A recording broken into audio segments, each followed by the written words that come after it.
Psalm 109 is in many ways quite a tricky one for us to grapple with and to think over. There are some real challenges within it. But it is a psalm of lament, and like most psalms of lament, it ends on a note of hope. So verse 30, with my mouth I will greatly extol the Lord. In the great throng of worshippers I will praise him. For he stands at the right hand of the needy to save their lives from those who would condemn them. This is a psalm of David, the great, mighty King David. And yet here through this psalm he describes himself as being needy. Not a negative sense as we might say someone's a bit needy, but know that he recognises his great need for help and looks to God for that help. His need is particularly becoming because he's being accused. He's having these false accusations made against him that we see in verse 2 and onwards. But the worst thing about these accusations is that they're not just coming from past enemies or those who are unknown to him. No, these accusations are coming from those who would consider friends.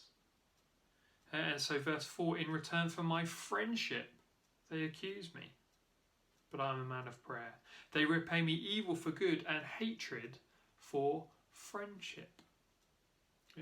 Those are the worst kinds of attacks, aren't they? Those who come from those who we consider close to us. Now verse 6 onwards are quite tricky ones to read as David calls God to curse his enemies. Now we haven't got time to grapple with them properly now, but just note that actually if God were to do that, he would be being just because of their evil behaviour.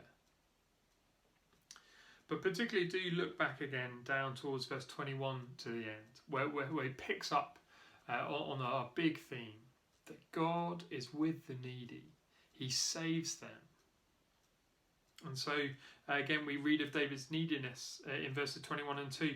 But you, sovereign Lord, help me for your name's sake. Out of the goodness of your love, deliver me, for I am poor and needy, and my heart is wounded within me.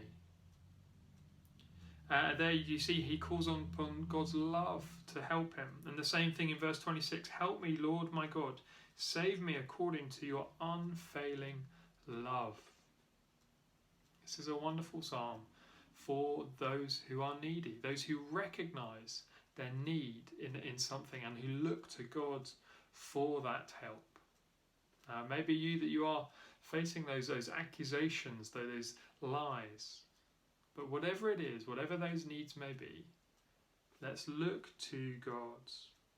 For he stands at the right hand of the needy to save their lives from those who would condemn them.